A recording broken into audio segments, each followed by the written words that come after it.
Welcome everybody to Redistricting Left, Right, and Center. Right at the moment we have right and center with us, and we hope we'll have left with us shortly too. In fact, the plan today is excellent. Thank you, Mark. Good to see you here too.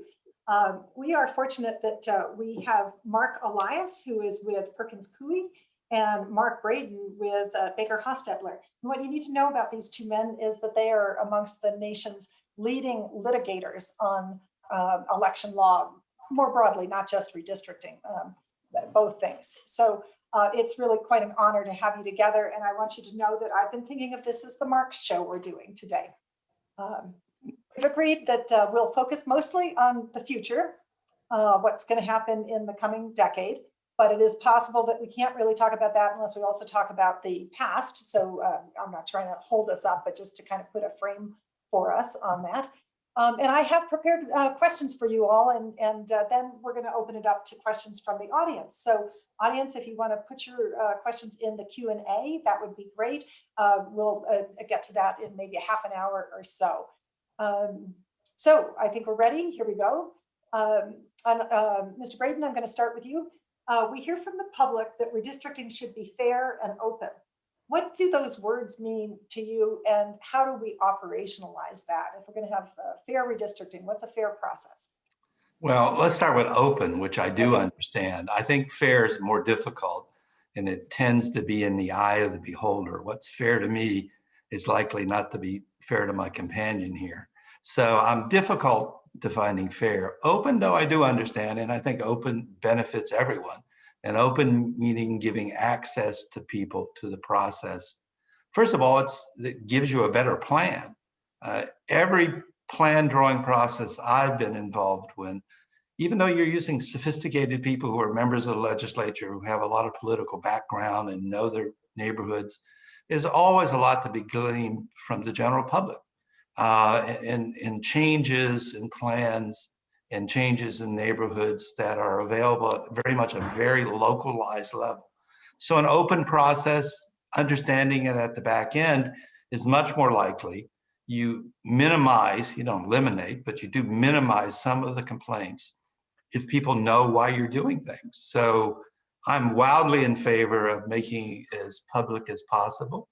Again, this generally, although not everywhere, is a legislative process, and people just have a lot of unpleasant descriptions of that. But this is the type of process that much of which can be done now online for people to see what's going on, and people provide explanations. A lot of the problems people have with plans are visual, but a lot of those visual problems that people have with plans can be explained if you put out the explanation for it. I like that. And Mr. Elias, what about fair and open? Take either one or both. Yeah, so I think they are not unrelated to one another. I do think that there is an impulse sometimes among legislatures drawing maps to want to sort of get their internal house in order and keep that from the public. And I do think that, as Mark said, and this will be a moment of bipartisan agreement, that it is oftentimes better to simply explain directly what it is you were trying to achieve. You know, were you trying to achieve a community of interest? Were you trying to achieve a voting rights interest? Were you trying to achieve a partisan interest? Were you trying to achieve a community of interest, not splitting counties? I think the more that legislators and legislatures can articulate and be open in that direction, because I agree with Mark, obviously having public input and interest group input, very, very important to the process. But I think also the articulation of the why oftentimes can take some of the sting out of the results. So for example, you know, Mark said something that is always, I think, one of the hardest discussions to have, which is people will look at a map and simply visually decide that they think it is fair or not fair. And while visual, you know, is helpful, it's not in and of itself the end of the story. Sometimes there are good reasons why something that visually doesn't look right, or for that matter, visually does look right, is not what it seems to be. So if the reason why, there is an appendage to a district is because you are tracking a community, or you are respecting the Voting Rights Act, then articulating that at the front end, I think is helpful on the open, like I said, in the other direction, right? Open on the inputs, I think, is what Mark spoke to, and I agree with, but also openness to just forthrightly explaining this is why we did this with this district. I think is helpful in terms of fairness. Look, I think that there are certain benchmarks that people can use in common sense about whether or not a process was fair, right? There's fairness in the outcome of the map, and then there's fairness in the process of the map. And I think that there are things that lead people to believe that the outcome of a map is not fair. But having a process that is fair and is open and transparent goes a long way towards making people feel better. There's a lot of literature about the importance of process fairness in people accepting the outcome of things as fair outcomes. All right, I like it. There's quite a lot of information there about the importance of having public input, and maybe even public outreach too, where you describe what the process looks like. And we do have some information on this, which we'll put in the chat box. And we have a session on it later on. So people are in the right meeting. Mr. Elias, I'm going to start with you on this. We also have a session later on racial gerrymandering, but we do not have a session on partisan gerrymandering. And in light of the big 2019 case out of North Carolina, Ruto v. Common Cause, what's the future of partisan gerrymandering? What do we need to know at this point? Surely people aren't going to stop quibbling about it. Yeah, so look, I think two things. First of all, we live in a federal system, which means that state courts still play an important role in drawing and reviewing redistricting maps. As you all know, in many respects, they play a preeminent role. For example, in impasse litigation, they actually are given preference over federal courts in the drawing of maps. And we saw at least two state Supreme Courts last go round find in their state constitutions prohibitions against excessive partisan gerrymandering. So, my first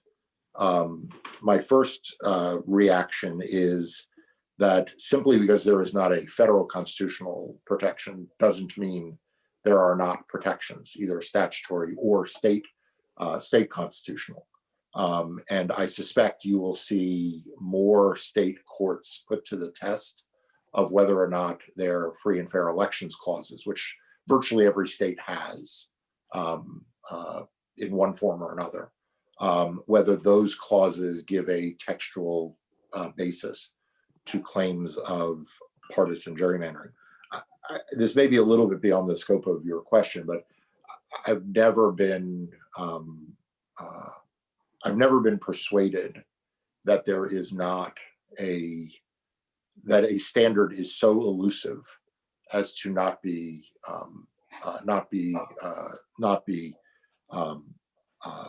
able to be applied. Courts deal with a lot of difficult standards. They deal with a lot of balancing of interests. They deal with a lot of questions of how much is too much, in the area of voting. So I would not be surprised to see state courts come to a different conclusion than the U.S. Supreme Court came to as to whether or not courts are able to find and apply such a standard in their state constitutions. Well, we are all about the states at NCSL. Mr. Braden, what have you got for us on partisanship coming up? In the federal courts, yes, it's not maybe 100% dead, but it's on life support for sure. It's possible to imagine a partisan gerrymandering case in the context of population deviations.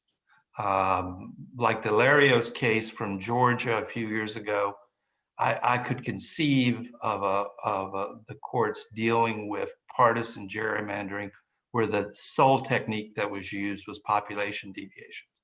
In Georgia, that case involved the overpopulation of all the Republican districts and the underpopulation of all the Democratic districts, which if you play it out in a large legislative chamber, can have obviously give you a few more seats than you would otherwise get, assuming you're clever about it.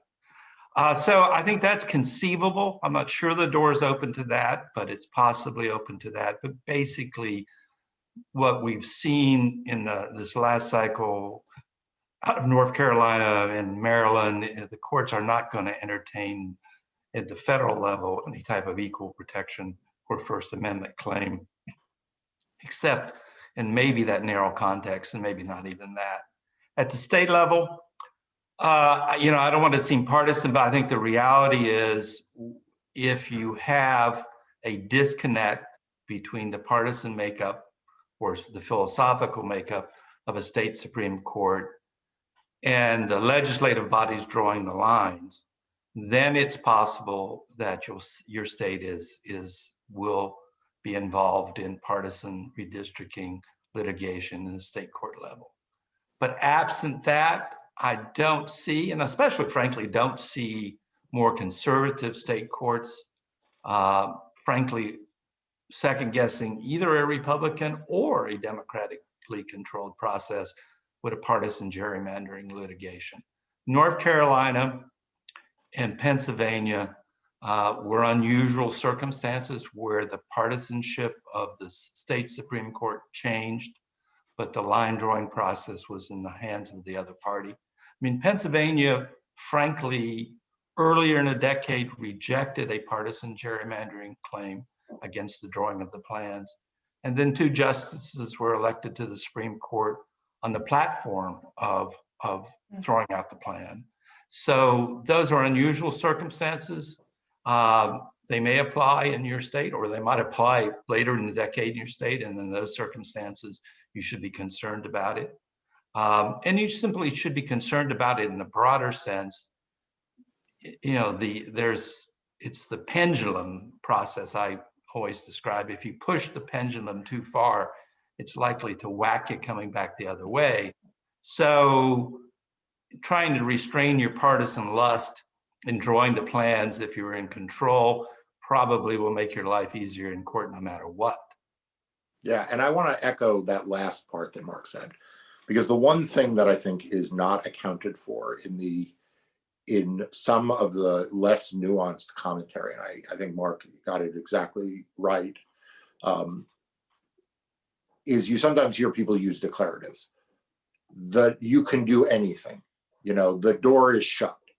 And as he said, the door tends to get unshut when the pendulum swings too far. So you could imagine a world in which a state, you know, that doesn't exist, okay, no current state, no current legislature in mind, in which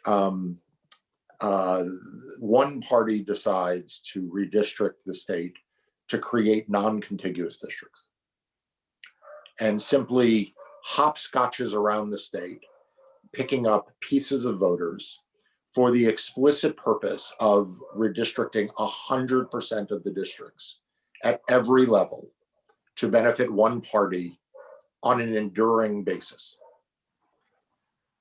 Right? Like the courts haven't confronted that. So I don't know how, Mark, you ended it by saying, you know, do yourself a favor, but you know, there's never an absolute, the door is never absolutely shut to anything.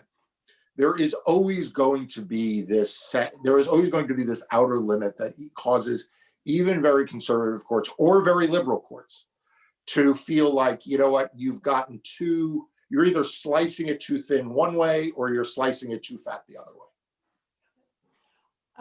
It's great to watch the two of you think this through and find so much common ground. If we could demonstrate bipartisanship at all levels, that would be just wonderful. But Ms. Braden, I want to ask you one more thing just to clarify before we move on.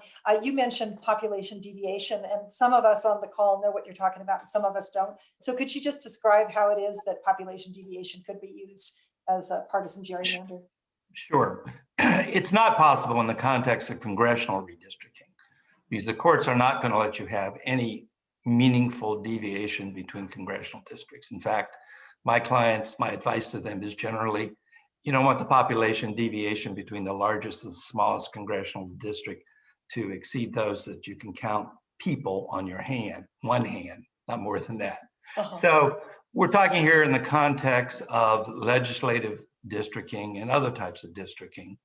And the courts have generally permitted a good deal of discretion in legislative bodies with districts populations, the ideal district population being the population of the state divided by the number of representational districts. So you get a perfect number, and from that perfect number, the courts have generally permitted a 5% up and a 5% down. So you get a range of 10%. And that, there were some people who thought that was a safe harbor. It's not a safe harbor, but it does generally, if somebody's going to object to that, they're going to have to come up with some reason to object to that. Generally, the court's going to reject claims that those don't comply with the one person, one vote requirements, so long as it's 10% range. If there are, so, but it is clearly possible that you could use that range of deviation in a manner that a court would have problems with. As an example, the easiest example would be racial. If you decided that you wanted to disadvantage the minority group or any racial group and decided that all those districts would be overpopulated and the other ones would be underpopulated, that would be a pretty easy case to make in courts, both on a racial basis and on a population basis. That's not an acceptable basis for the deviation. What I'm getting out of that is Congress, we got to have it down to just a handful of people. And at the state, there's a little more flexibility, but don't use it for partisan advantage or racial advantage, or otherwise you'll be in court. Great. All right, now next question, I'm also going to go to you, Mr. Braden, and that has to do with reform in this most recent decade. Since 2010, there have been a handful of states that have adopted new processes. We've got Utah, Michigan, New York, Ohio, Colorado, and Virginia. I think I got them all there. And all of these are attempting to change who is in control of redistricting. And that means, in large measure, either sharing legislative power or taking power away from legislatures. Is that a lot of change in a decade? And what do you think about this change? Well, it's certainly a lot of change in the decade. How the change is going to work, I mean, the devil's in the details, let's be candid. Some reform will work the way the people who drafted it thought it was going to work. A lot of it will not work that way. So it's absolute devil in the details. It is a process which is complicated. I can assure you every state which adopted a new process will have an opportunity to test that new process in the courtroom. There'll be disagreements as to how it should work. Understood. Thank you. Mr. Elias. Yeah, I hate the fact that there is so much bipartisan agreement here. I'm loving it. It's not Mark and I are not used to this, but I actually completely agree with everything he said. Florida passed, by ballot initiative, the Fair District Amendments. We were litigating in Florida for years and years over what the outcome of it was. It ultimately led to went back to the legislature, got struck down. The map got struck down, went back to the legislature. Ultimately, court ordered. You are going to legislatures and states that change the manner in which they redistrict are inevitably going to have one side or the other. Either Mark is going to be unhappy with the way the state has interpreted it, or I'm going to be unhappy with the way it's been interpreted. So I anticipate that, you will see, I get asked a lot, is there going to be a lot of redistricting litigation? And I say there's always a lot of redistricting litigation, and we are becoming a more litigious society around politics generally. Just look at the last election and how much litigation there was there versus prior elections. But certainly wherever you have changes in process, you inevitably have disagreements about what that process will mean. Okay, well. So I don't know if that was bipartisan or not bipartisan. Well, it's by lawyer. All the lawyers are in favor of that. Everybody else may hate it, but we're all going, oh, okay, well, I can remodel the kitchen now because we know we're gonna litigate everywhere. It makes me wonder, 10 years ago, there was this idea that there was a glut of attorneys. Maybe there isn't anymore because you're putting them all to work. All right, and then I want to talk about redistricting as a state function. And yet we know that whether it's a commission or it's the legislature, the state is doing the redistricting for Congress and for legislative seats. That's clear. But we do sometimes hear that there's a lot of national influence in this, that the parties are either making strong suggestions or handing off actual maps. So what do you think about the role of political parties or their affiliates playing in map drawing? Oh, and Mr. Elias, why don't you go first? Yeah, so look, there is always going to be an interest by political actors, whether the political actors be the national party committees, whether they be organizations that are not technically party committees, but have a particular influence or interest in the redistricting process or the results of the redistricting process. And they're going to have an interest in providing resources, whether they be financial resources or technical resources, maps, map drawing ability, and the like. That is a reality. We saw that, frankly, following the 2010 election redistricting cycle. We saw it earlier than that, but we definitely saw it in earnest following 2010, and I expect that will continue. It is part of a larger secular trend in politics for there to be more nationalized interest and resources brought to bear on things that historically had not been as focused on. Look at the absolute growth in money that now is spent on judicial elections. Look at the amount of money that are spent on state legislative elections relative to where they were 10 years ago or 15 years ago. So I expect that you will continue to see that process continue to flourish, and you will have more nationalized resources. I still think when it comes to the actual districting, there is still so much of it that is locally driven by the peculiarities of individual states and individual communities within individual states, that it's hard for that to ever become entirely just nationalized, just because there is such intense local interest in, whether if you're in, this county, whether you are grouped with a neighboring county or not, or whether you're split or not, that those interests sometimes transcend, frankly, partisan interests, and they certainly transcend national partisan interests. So. Got it.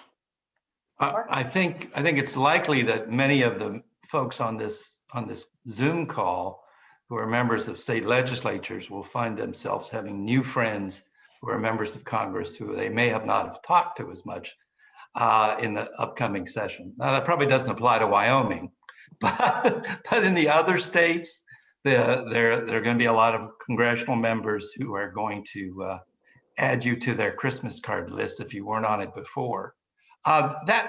Sure, the national parties and various national political interests are interested in who gets elected to Congress, and they're interested in who gets elected to state legislatures, which means they're interested in how the lines are drawn.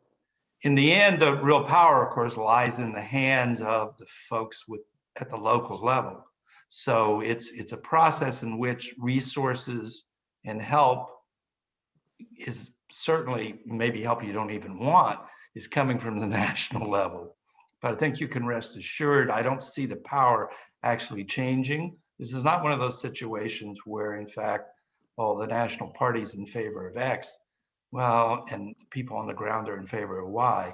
People on the ground who are in favor of Y are going to get Y, because the line drawing process, even with the new commissions or however you do it, is still a state-based process. So the interests of the national parties or national organizations, they can influence on the edges, but this is in the hands of the folks on this Zoom call.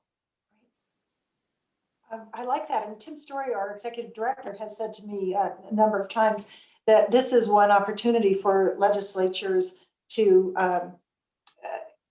get some love, or possibly some coin back from their congressional delegations. So it's an opportunity to get what you need by listening to what it is that they want. We have lots and lots of questions that have come in from the audience, so I'm going to shift into that gear. The first one is for you, Mr. Elias. This is from Representative Jeff Smith. Democracy should not be victimized by the belief that to the victors go the spoils. Is there a better process you've thought of that would take partisan office holders out of it?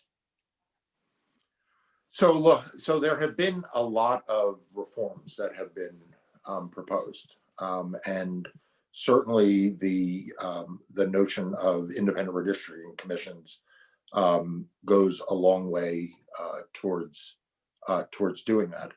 Interestingly, when courts draw maps, they tend to be fairly nonpartisan. There's a reluctance on the part of courts. It's interesting.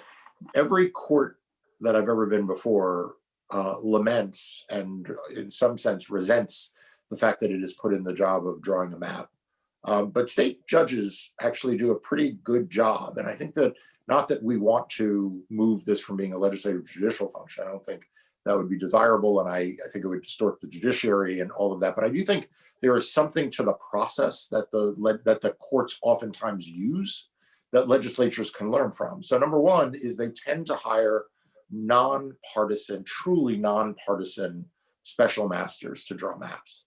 And I think, in some ways, even more than a commission of bipartisan, finding those people in your state who, and it's going to be cultural to the state, that you feel like can do that is one idea that I think has not been fully fleshed out. This idea of sort of super experts who are truly not have no partisan stake in the outcome of maps.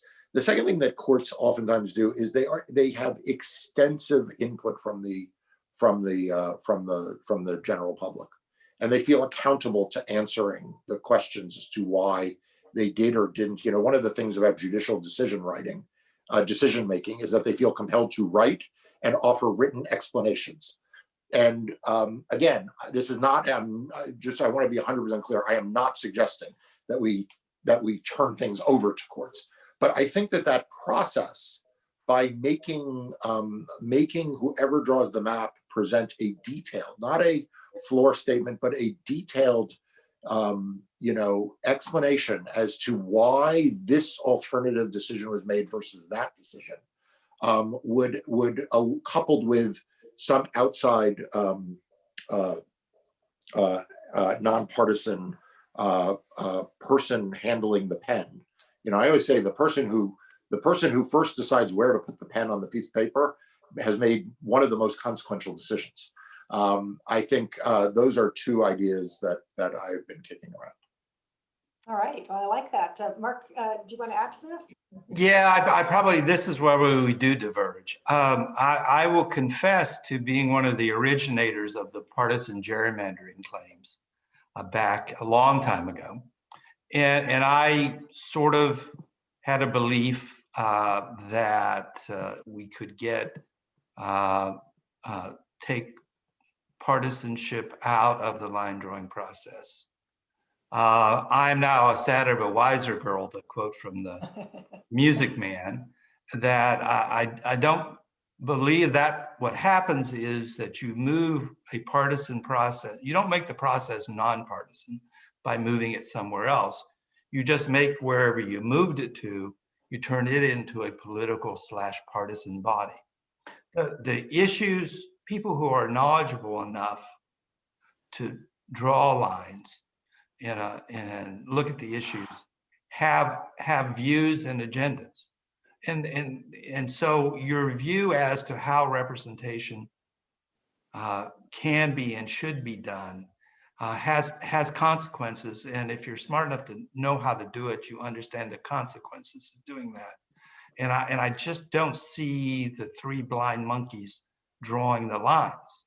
So I think my problem now with the partisan gerrymandering litigation is it tends to partisanize our courts. I mean, we're spending a lot of money on Supreme Court races, in a partisan sense, spending a lot of money on Supreme Court races. Now, there are other things involved here toward other issues, but a lot of the money's being spent because, oh, we think these folks may influence a line drawing process. So we're turning what we perceive to be judicial bodies and giving to them a political task. I think that's generally, it may be unavoidable on occasion. It certainly is unavoidable in certain circumstances, but I'm very concerned about eroding the credibility of the judiciary on making them make partisan decisions, what appear to be partisan decisions to people. So it's not an approach that I am much in favor of. I'm certainly wildly opposed to nonpartisan commissions.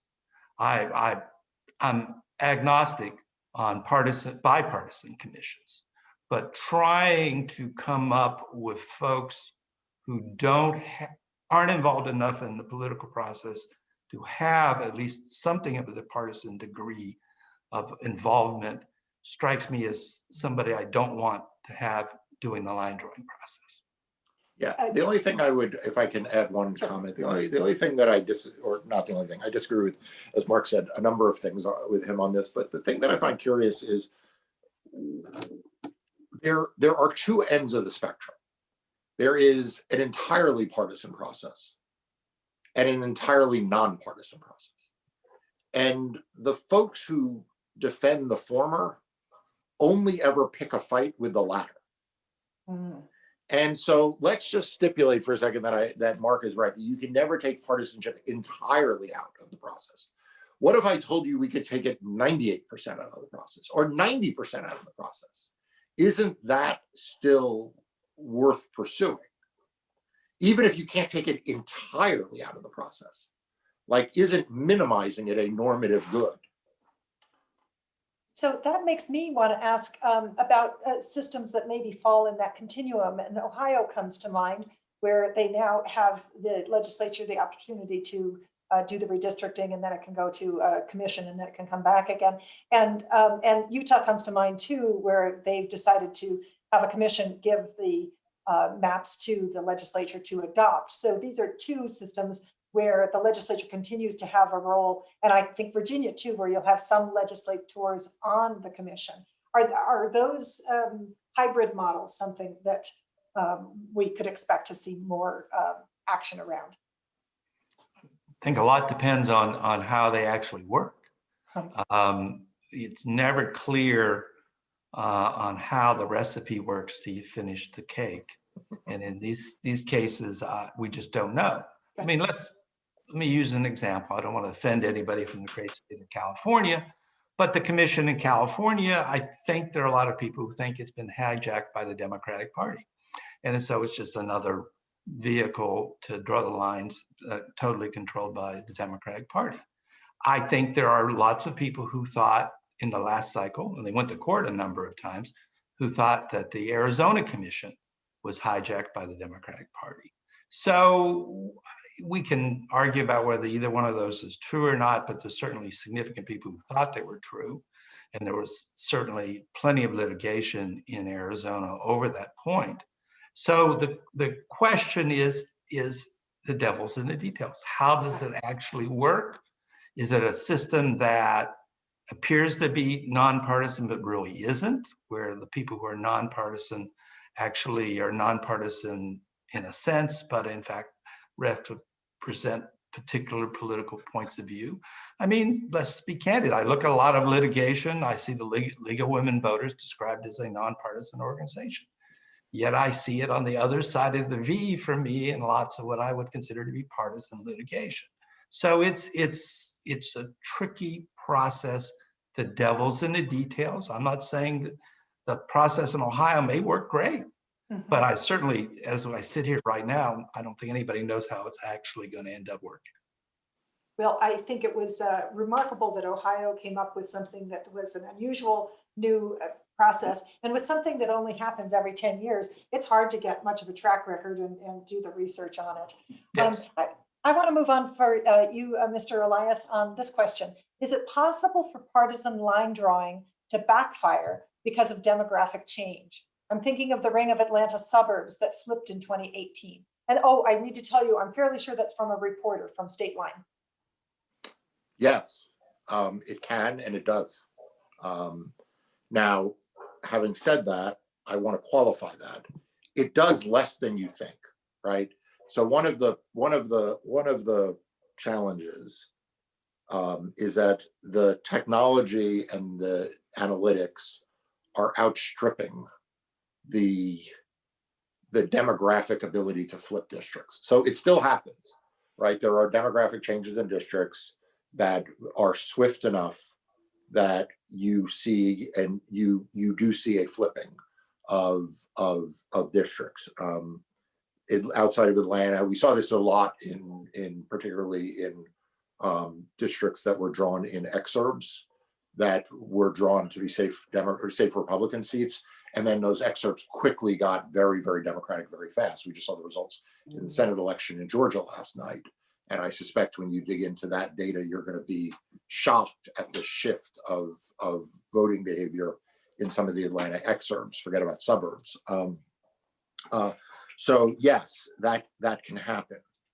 But I don't want to understate the ability of using sophisticated analytics and using sophisticated techniques in drawing maps. Technology is able to create ever more enduring gerrymanders that will withstand even those shifts. And there is fundamentally a democracy issue at stake when we have to count on severe demographic shifts to undo thwarting the essentially will of the voters, right? So there's something in that question that says, well, isn't it true that I think I would say it is not that it backfires, it is that it can be overcome. It didn't backfire, it just got overwhelmed. And our democracy shouldn't count on the bad intentions getting overcome by demographic shifts. Mark, do you want to jump in? Sure. Maybe, the first case in the United States where we looked at the issue of partisan gerrymandering in the litigation sense was out of Indiana, Vandermeer v. Davis. And 2 years, and shockingly enough, I was on the side of the court taking that case and throwing out what was, not throwing out, but arguing about the judiciability of what was designed to be a Republican gerrymander. Of course, come the next election following the case, both the plans, the Democrats took over a majority, so it failed. There's a good deal of tension in the line drawing process between what's in the interest of individual members and the interest of electing more members of their party. So there's that piece to it. And that's a very strong piece of tension. Anyone involved in the line drawing process is familiar with the member who wants a 60% district, quote unquote, under some type of theory of partisanship versus a 55% district. And those issues push against the process. The other thing that pushes against the process is what I think is pretty evident, which is the coalitions that underlie both the political parties seem to me to be changing significantly. How and where and what's going to happen, I don't know. But I think, and I don't think it's clearly on the Republican side, that's easy to perceive the changes in what appears to be the coalition for the Republican Party. It seems to be significantly different than it was 10 years ago. I'm not sure it isn't the case on the Democratic Party side. I mean, the person who was second seeking the nomination for the Democratic Party was somebody who said he wasn't a Democrat. He was a socialist. So, I mean, those types of different coalitions make the line drawing process difficult going forward. I mean, we'll probably talk some about racial issues and ethnic issues, but both those seem to be those coalitions, the demographics underlying those coalitions. I have my crystal ball is not clear. 5 years from now, 10 years from now, it appears to me that both the parties will have a different electoral, assuming there's just two parties, they'll have different electoral bases than they have right now. I think what I'm hearing is that it's hard to build something when all of the parts are moving at the same time. Population is shifting, coalitions are shifting, demographics are shifting, politics is shifting.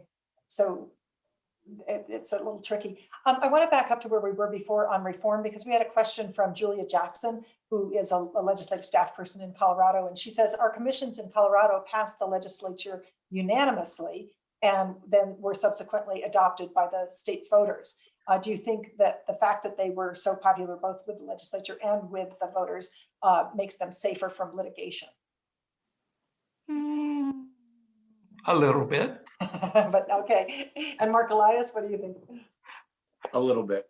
Okay, great. I mean, it probably would give state courts more pause at a practical level to want to throw it out. But, you know, any party can bring a lawsuit, whether they, you know, I don't mean that by political party. I mean, a litigant with standing can bring a lawsuit even against a popular law.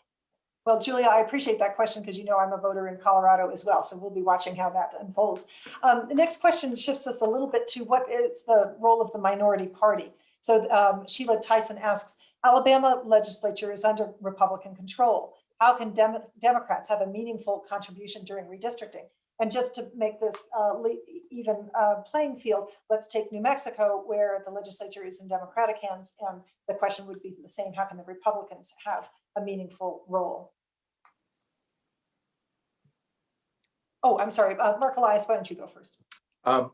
So I think that in large measure, it goes back to the very first question that Mark and I answered, which is, it is ultimately going to be incumbent on the legislative majority to have a process that is open and transparent. And part of being open and transparent involves how you treat the voters, how you treat interest groups, but equally, if not more important, is how do you treat the full legislature? Do you treat it as the only thing that matters is the majority party's thoughts, or do you include the minority?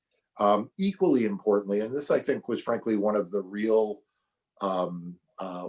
losses at the federal level in Congress, was the adoption by Republicans of the so-called Hastert rule, which was that every law that got passed had to be a majority of the majority. It had to be able to be passed without Democratic support, and that I think cuts out the role of the minority to such an extent that I think it fails what I'll call the Braden transparency rule. You know, I think that a legislature should account for the idea that there are going to be bipartisan bills. There are going to be bills that will rely on the non-majority party to play a meaningful role in both input and in compromise and in passage. And so I think that is, in the first instance, stands on the responsibility of the majority. When you're in the minority and the majority is not taking that approach, I think your role is to shine a spotlight, is to make public and to stand up. You know, I thought that the Democrats in a case that Mark and I were on opposite sides, I thought the Democrats in Virginia did an incredibly important public good and public service in the way in which they highlighted some of the infirmities of the Virginia redistricting that ultimately led a court to rely on many of those floor statements and activities in striking those maps down as unconstitutional racial gerrymanders. So there is a role for the minority to play where you have a recalcitrant majority that is not inclusive and is not taking their input seriously, and where they're not being transparent. Oftentimes, the minority party can force a level of transparency and raise issues that will allow for more meaningful court review. And Mr. Braden. Sure. I mean, basically, a couple different approaches are not mutually exclusive. The first one, of course, is accommodating those interests of the minority party that you can accommodate that don't frankly have any partisan impact, or might have an impact that is beneficial to the functioning of the government. An example, I mean, there are, no surprise, some members of the legislature who are more important than other members of the legislature. Not everyone's equal. Some are more productive members. They have more seniority. They're more effective. Folks who are doing this in a thoughtful way, they don't generally want to remove the minority leader's seat. Now, maybe there are circumstances where that happens, but usually what you want to do is you want to be thinking about, okay, what happens the day after tomorrow, after the next election, and how you draw the lines has an impact on that. Certainly, there's no reason, use Virginia as an example. There are people who want a local elementary school in their district because that's where their kids go. And whether you draw the line that includes the elementary school or doesn't include the elementary school may have no effect on anyone other than that particular member. And there's so like everything in this process, there's always going to be some degree of accommodation that you should do. It's frankly harder to attack on a plan where you've accommodated certain people's interests. The fewer plaintiffs that are available, it helps you some. It doesn't eliminate all of them. Then, of course, the other one is, frankly, forcing them to say certain, if you're in the minority, you're going to shine a light on what the majority is doing if you think that exposes them to a difficult position in litigation. So if they're drawing a line for a particular reason, and you can point that out, that you might think improves your position, there are state constitutional provisions limiting drawing plans. And if the majority is doing something that you think contravenes those state requirements, that's something that you can, come up with an alternative that shows, oh, by the way, this district could have been more compact.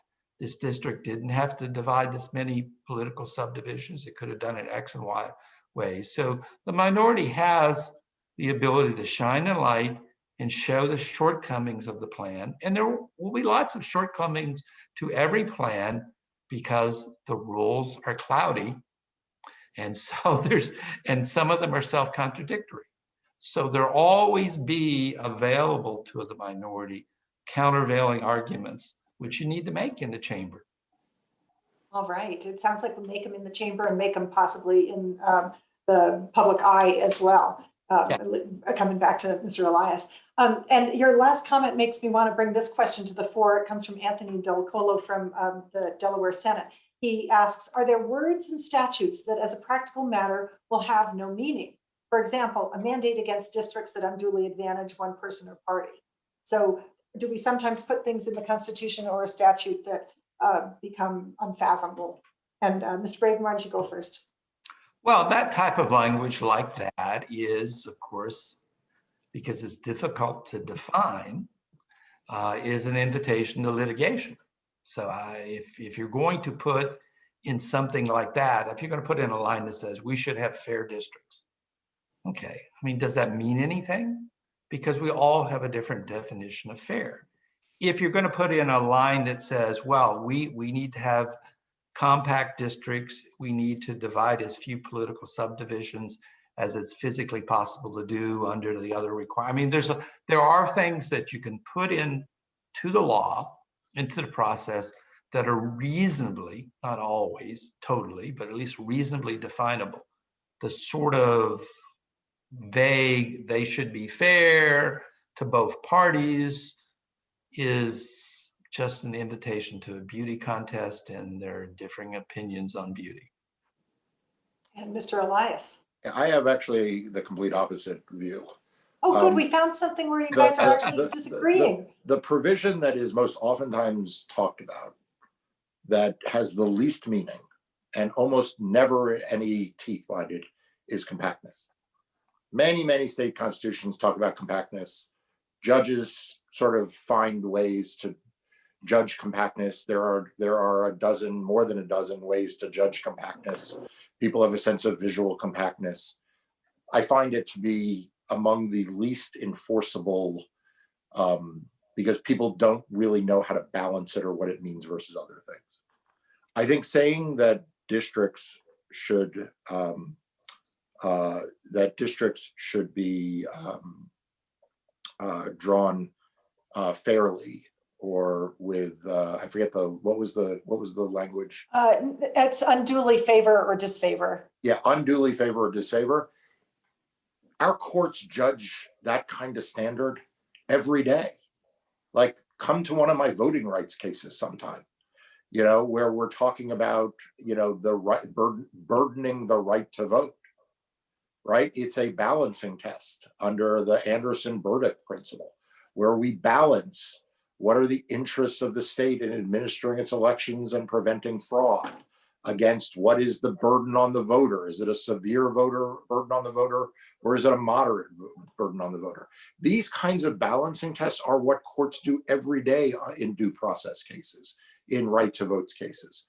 So asking whether it unduly favors, well, sure, at first there'll be litigation. There's always going to be litigation at first. That's where I agree with Mark. Whatever you do, there's going to be litigation at first, but soon enough, the courts will establish a standard as to what it means to unduly advantage one party or the other. They may say unduly means intent, that if you intend to do it, it's undue. They may say that it's based on a ratio of the total population to the number of districts people want. Like, there are any number of ways that courts can define that out. We've seen that in North Carolina and Pennsylvania. Mark's objection to North Carolina and Pennsylvania, I think, is a fair one. I don't agree with it, but it's a fair one, which is that it was the identity of the judges that changed the standard. But indeed, it did change the standard. There is a standard now in Pennsylvania. There is a standard now in North Carolina, and it will be judicially administered, and the legislatures will be able to understand it well enough to draw districts. Yes, there'll be litigation, but there will always be litigation in these kinds of cases, and there's nothing special about that. So I say in Delaware, go for it.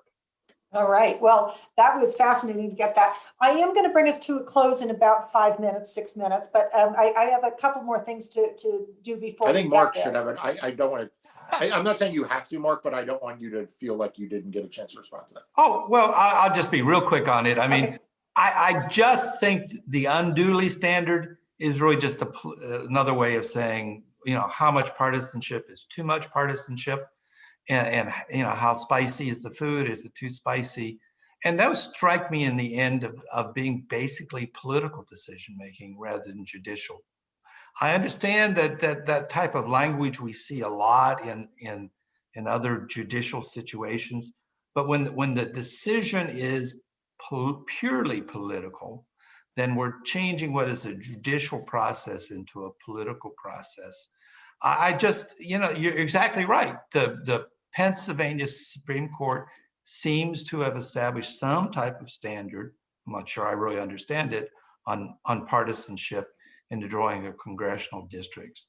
That said, I hate to say this, but assuming the political winds blow the other way in Pennsylvania in the next election for the state Supreme Court, I doubt that standard's going to be the same. I mean, it took the changing political winds 2 years, 4 years, I don't remember the exact number, to switch 100%. So I'm, maybe I'm Pollyanna, keeping it out of the courtrooms as much as possible, at least leaves you with you're not bare ass naked partisan. Well, asking the court to make what are essentially political decisions, this plan doesn't elect enough Democrats, is an invitation for people looking in from the outside saying, oh, they're just making a partisan decision. Granted, compactness is hard to figure out, but at least there's somebody saying, hey, this one looks screwy, and there's some type of mathematical standard. So, I mean, these are obviously points on which reasonable minds can disagree. So I want to say that I love the fact that Pollyanna said a naughty word just now.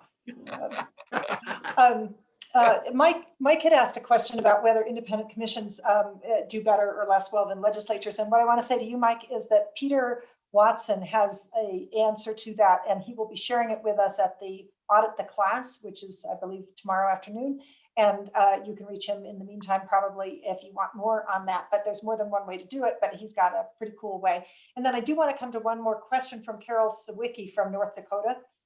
She says North Dakota requires open meetings / records. However, the redistricting process has been closed to the public, citing proprietary concerns about the interim maps. Is this a common issue? Yes. Go for it. Yeah, of course. I don't agree with it, but yes. Yeah. All right, so it is common that there is a certain amount of confidentiality kept for. I don't know that it is cloaked in confidentiality. I think there is a certain amount. Look, here's the deal: legislatures pass laws about open records and open meetings, and they can't hide behind. If your state doesn't have open meetings and open records, pass a law that says the redistricting process is subject to the state's open meeting, open records laws. Got it. Okay, I like that. So then for both of you, and I'll start with you, Mr. Braden, my question is, what would you recommend if you could just choose one thing to help a state if not get, I was going to say, to not get sued? You've now taught me that that's not possible, but to have the case thrown out quickly. What's one piece of advice for that? Try to build as large a coalition as possible for your plan. Go out to the obvious potential litigants and see if you can satisfy their desires. I mean, certainly reaching out to minority interests, racial, ethnic minority interests. If you get them to buy on to your plans, it doesn't eliminate litigation, but it lessens the chance for them. Create something that the minority parties involved are sullen but not litigious. Great. I think Mark gives good advice there. I'll add only one more thing, just objectively, and this maybe is in the bipartisan spirit. So I'll offer this to Republican legislators listening.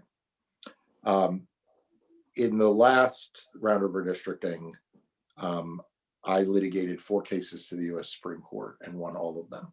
All of them involved a common fact pattern. Republican legislators who were engaged in a partisan, Republican legislators, well, maybe they were involved in a partisan effort, but Republican legislators who passed a map for their own purposes cloaked themselves in fealty to the Voting Rights Act, when in fact that wasn't what was happening. And so if you have an obligation to abide by the nation's anti-discrimination and voting laws, and that means actually following the Voting Rights Act. It doesn't mean issuing a press release that you complied with the Voting Rights Act. So if you don't want to get sued, I would suggest doing a thorough Section 2 analysis if you have VRA districts not engaged in impermissible racial gerrymandering, because those claims are alive and well in the U.S. Supreme Court. In fact, they enjoyed the support of several conservative justices.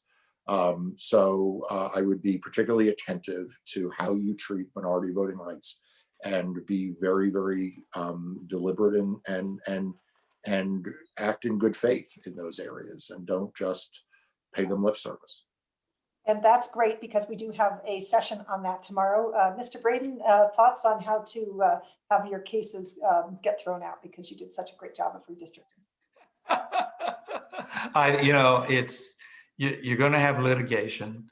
It's always better to litigate from the position that people looking in from the outside sort of think, oh, this all made sense. So try to have something that you can articulate as to why you did X and Y that you're comfortable articulating.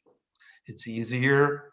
There are lots of things that influence lawsuits rather than a strict reading of the law. So you want to be in an equitably attractive position if you possibly can. And I'll give you my final piece of advice, which is the interocular test is very important. What it looks like has a huge impact on how you sell it to the public. All right. Well, that was fabulous. I do want to point out that while we were chatting, Richard Ledbeater from Esri put in the box something about independent voters. We've been talking about bipartisanship here, and we talked about whether Pennsylvania was what it did for the two parties. And he makes the point that not everybody is a member of those two parties. So just another thing to keep in mind as we go forward. I want to thank you both, and I want to imagine that everybody out in the audience is applauding along with me for you. You can't see them, but I think that this did turn out to be a really good conversation. I love the Mark Show. I hope we can do a Mark Show second season at another time. And for those of you who are with us, next up is All About Criteria. That starts in 15 minutes.